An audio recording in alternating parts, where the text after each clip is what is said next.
Hey, hi. Thanks for stopping by. I'm Angel.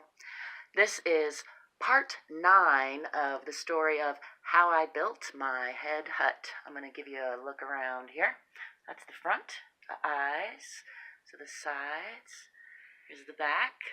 You can see my little ethanol burner there. It's tiny, but it's actually heated it up here a couple degrees already since I came and lit it up. I'll put a link to something like that down below. I'm getting ready to get a bigger one of those so it'll warm up in here. It's a little chilly today. It's 48 degrees in here. So that's not too bad, but it's not exactly warm either. So anyhow, part 8 I left off was telling you about the eye windows, the front eye windows, and this is, and I'll put a card to that a link to that, I think, somewhere up here, so you can check it out. This is part 9, and this is again a rough, unedited, unscripted version of this story, and I welcome your questions and comments because after I finish a couple more parts of this, wrap it up, I'm going to start at the beginning again and do a more edited, polished version with some pictures from the documenting that I did while I built this. And so I welcome any questions, comments, things that, if this sparks any thing that you're wondering about that I don't answer, please tell me what that is and I'll try to answer it in the polished version. This is a Earthship inspired Megasculpture, I call it. It's not a Earthship proper. There's Earthship is a patented term, I think, and it's requires, I love Earthships, but this just isn't one. It doesn't collect rainwater. It doesn't reuse water like an Earthship does. It doesn't keep temperature right now because it doesn't have an earth berm, and although it does have a lower section that is pounded tire wall, so it has that in common. It has a lot of things in common with the Earthship type of building, but it also I was also inspired by a lot of dome builders and some cordwood buildings and some cob buildings. So the infill, this is part 9, the infill in plaster was largely inspired by kind of cordwood design and just cob builders who are just using Adobe basically. So after I built, I'm going to move over here so I can kind of show you what I'm talking about while I'm talking about it. So after, whoa, that was extreme close-up. After I put in these bottle walls, I put them in with cement in the middle, actually a lightweight cement, but still basically a cement, and try to get them in as level as I could so the light shines through them, and I tried to get them spaced. I had to build from the bottom up as I went, and so it was cool to see my design that I envisioned come to fruition as I did it, and it took me a long time to collect all the different bottles for my designs. But once I did that, then I have a few different kinds of infill in this project. So in the inside here where you see white, that was, like I said, the center core is a hard cement, basically a harder cement, stickier cement, holding everything together. And then, excuse me. And then on the inside here, I mixed pumice and I'm trying to remember actually, because on the top I did something different. I can't remember if I did a little that on the side or not. I don't think I did. I think I had a lot of infill on the sides already from the center. But let me back up a little and tell you, on the dome there, I did do some infill. I kind of mentioned it on one of these other videos, I think, and it was kind of one of my bigger mistakes, one of the only kind of big mistake, not the only mistake, but the biggest mistake that I feel like I made, which was I used paper, so it was paper pulp mixed with Adobe Earth, and then and some engineer fibers, I think. I'm not sure. I can't remember if I put those in there or not. But paper pulp and Adobe, and then I used that as infill and threw it up there by the handful. It took me many days and a lot of handfuls of throwing went up there, and then it was even harder to after that dried, and that was probably, I don't know, about that thick. And on the outside of the top of the dome, I put a like a slurry concrete mixed with bigger chunks of pumice that I was hoping would be, as a lightweight, somewhat insulative infill on the top there. So and then and I put that again about, so these bottle bricks are 9 inches each. They were 4.5 inches each side and then taped together, so they make a 9-inch block. So that makes my walls actually about 10 inches thick, because you can see it in a lot of places it kind of came out a little bit more than the bottle. Not everywhere, but it varies a little bit. So it's probably 8 to 10 inches thick, the wall. So after I put in the lightweight infill on the top and then the adobe infill here on the inside, then I started plastering the whole entire thing. And in the inside I use this little smaller pumice fines. I could probably take you outside and show you some. I use smaller little pumice fines. I'm going to make sure my ethanol burner is just barely going. Now I just put like a couple tablespoons of fuel in it when I came in here just to heat it up a little bit, and it did warm it up a couple degrees in about, what's it been, about 6 minutes, so that wasn't too bad. So in here I plastered all of this with a pretty thick coat of plaster, and brought it out with pumice fines and lime putty or powder, hydrated lime from Home Depot,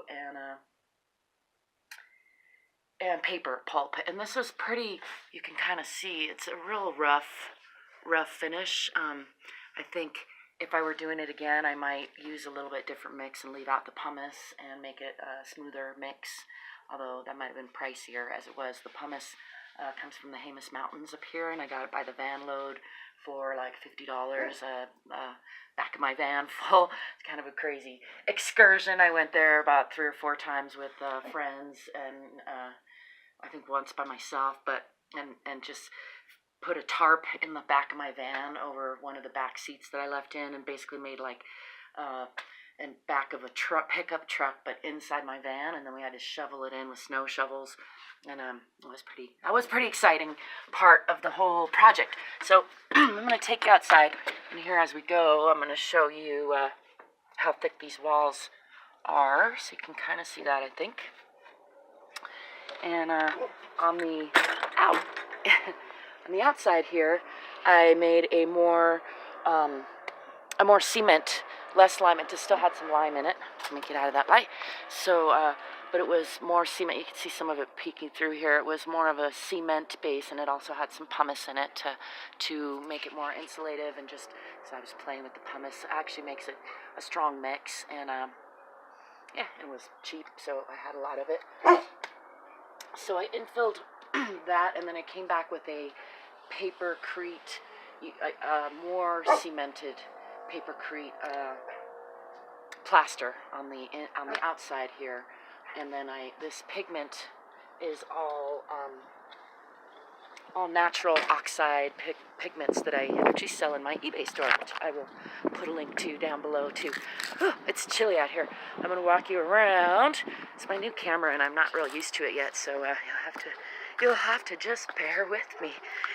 You don't have to, but I hope you will. Thank you for bearing with me, is what I meant to say. So I don't even know if you can see the different pigment. There I spilt some lime whitewash from the roof, which you can kind of see up here is done in whitewash with some yellow tinge that kind of matches the yellow. It's a little lighter, but it's meant to match the yellow in the inside.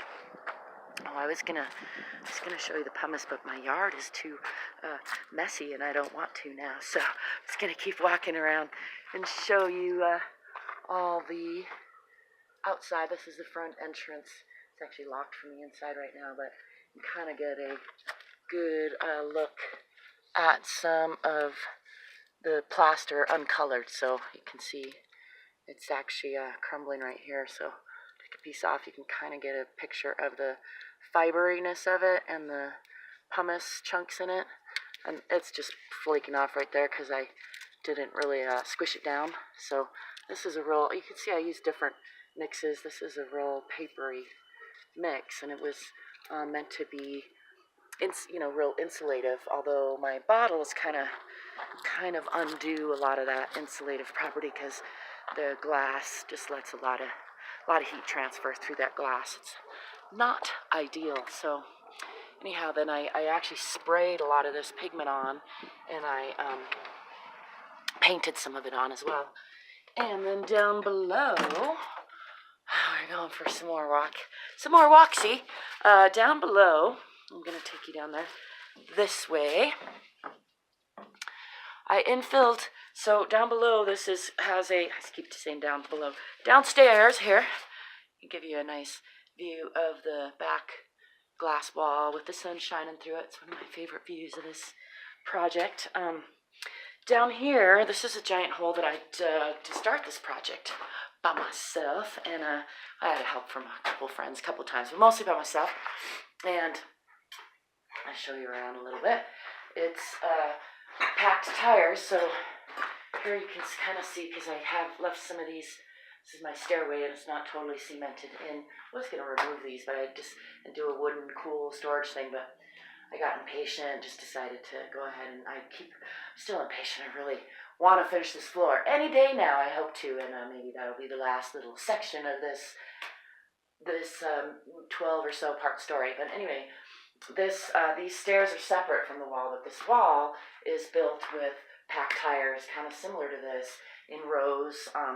These are giant, bigger ones because I use for steps, so they're a little bit smaller, but you can kind of see the contour of one here coming out, and then these up here you can see, actually that's cement that I built up, but the tire wall comes all the way up to about here, and it's 24 inches thick or more, pounded tires full of earth, pounded around to help retain the really loose earth that was out there. And I didn't understand very well about thermal mass and insulation at the time, and had I understood it then like I do now, I would have put some rigid insulation on the outside of that. As it is, I put some pumice and insulation on the and scoria, it's kind of a light rock, on the outside, and a plastic perimeter that skirts water away from the structure and keeps the earth dry.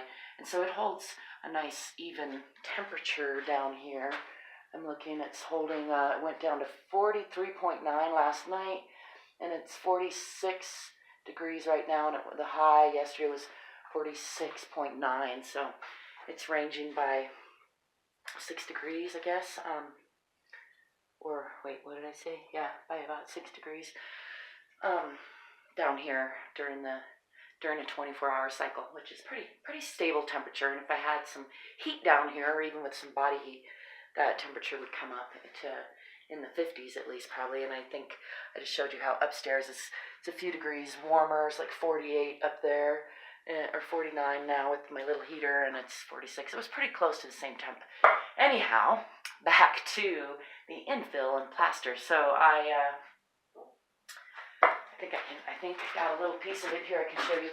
I filled in between the tires with some adobe. I went and got the adobe mud by myself in my van up in the mountains, and then I mixed it with some straw, in traditional kind of cob adobe building fashion, and I put, it's probably 6 inches to 9 or 10 inches thick to fill in between the tires, and a little on the outside, all a big layer of cob, basically, or adobe. And then over that, I made this thinner, smoother, because I learned from upstairs, lime plaster.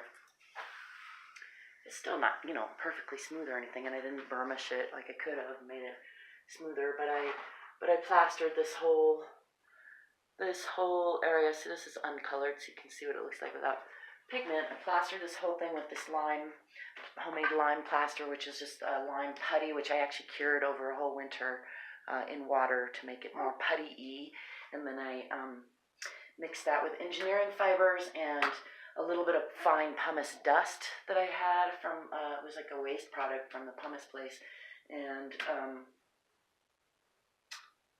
sand, lots and lots and lots of, not just any old sand. It has to be good, like grouting sand, or that's plaster sand is what it is, but it has a tooth to it. You don't want to use like arroyo sand that's been washed through water too much, because it'll be too smooth and it won't grab and lock together the way good old this kind of sand does. So anyhow, then on top of that, I did these designs. And to make these designs, I probably could have done them different, better, but it was all a learning process. So I actually put like toothpicks around for my design, and then I built up some lime plaster. When I put these mirrors in before and then built the plaster around them, I'm actually having so the mirrors are having some damage behind them, because I didn't think through to like protect them from the mud that I put them against. I put them against that adobe mud, and it actually has damaged some of the mirror part already. Like the first year, it started to do a weird, I don't know if you can see that in this one, but it's got like weird little spots in it already from where the mud it interacted with the backing somehow. So I'll show you these other ones back here.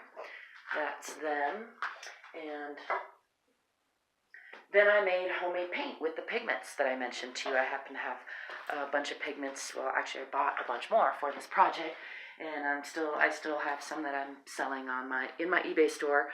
But I used a bunch of them on this project, and I just played around making lime paint with different kinds of pigment I had, and then painting it on here. This design, I originally was going to do a big Viking ship, brick Viking ship, like stove bench thing that I had in mind. And who knows, maybe one day I will, but I turned around from that idea because of the smoke factor. Although now that I think of it, maybe I can do something with a little fireplace idea or something. But in any case, I kind of nixed the whole big ship idea, and I'm not sure now what I'm doing with the space. I might do a hanging bed in here. You see these kind of shelving units. I might just try to grow some stuff down here, put a solar panel out there eventually, and run some LED grow lights down here to add, because it's not really quite bright enough down here to grow stuff. I can show you up here. This is a lemon tree that I sprouted from a seed. Actually, it's two of them.